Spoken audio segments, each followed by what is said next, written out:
Our practices of the school have changed a great deal over the years. I think initially, if a teacher had a child with special needs, they worked very hard in their classroom and it was their responsibility. We soon realised that that's not the case, it's a whole school program. The teacher on yard duty was just as responsible as the classroom teacher, the principal's just as responsible. We started a community of practice in our school. So that's a voluntary group who meet and we all take responsibility for planning a meeting and introducing some aspect of knowledge about autism. So that's been very successful. We've had young people with autism come and speak to us. We've had our parents come and speak to us. We've looked at sensory needs, and so we've worked our way through that. That's twice a term, and teachers have really enjoyed it. And it's voluntary, but we have most people come, all staff. Program assistants, our aides, as well as our teaching staff. I think that we've changed our view really about how parents are involved. They're the experts, whereas we didn't really see that initially. They're the ones who know, they've had 7 years before they've got to school, they know them, and we have to keep that in mind in everything we do.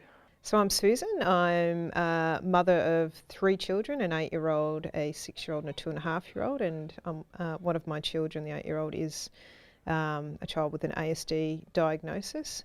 For me, the feelings and emotions that you go through as a parent are extremely raw. It's that real grieving element to it because I guess I had limited knowledge and education, I suppose, on autism at that particular moment.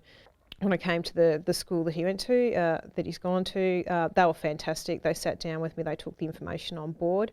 They read through it, they got back to me on that, asked some questions about it.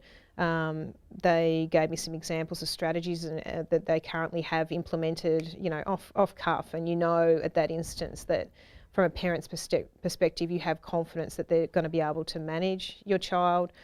We have a support group meeting every 2 weeks, which is just great to be able to go to feel that you're actually human and that you're normal, and that we can laugh about the quirky things that our kids do and the crazy lives that we live and how difficult it is. We can cry on each other's shoulders and support each other through it, which is really, really important, to feel that you can come to school and let your guard down and be yourself, as opposed to trying to be Superwoman at home and coming to school holding it together by a thread.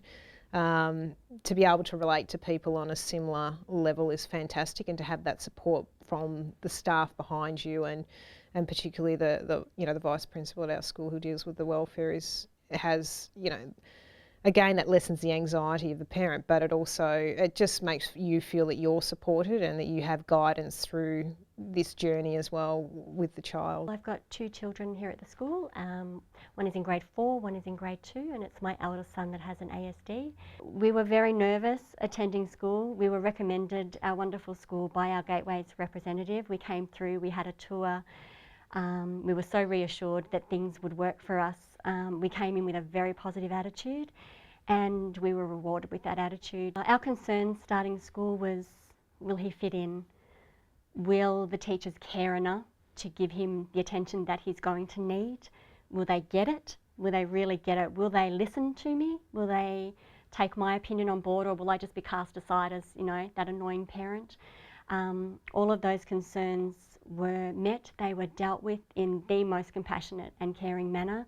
I think the school's whole approach is so inclusive that almost for my son's little brother, I don't think he knows. It's just so inclusive, that's just part of who he is, and he needs to learn differently than perhaps my younger son does, and he just accepts that because it is the entire approach of the school. So he's never known any different, and there's kids with lots of different things, going off to the sensory room, going off for a small break here. It's just part of life. So there's no outstanding feature, oh, that kid's different, whisper, whisper.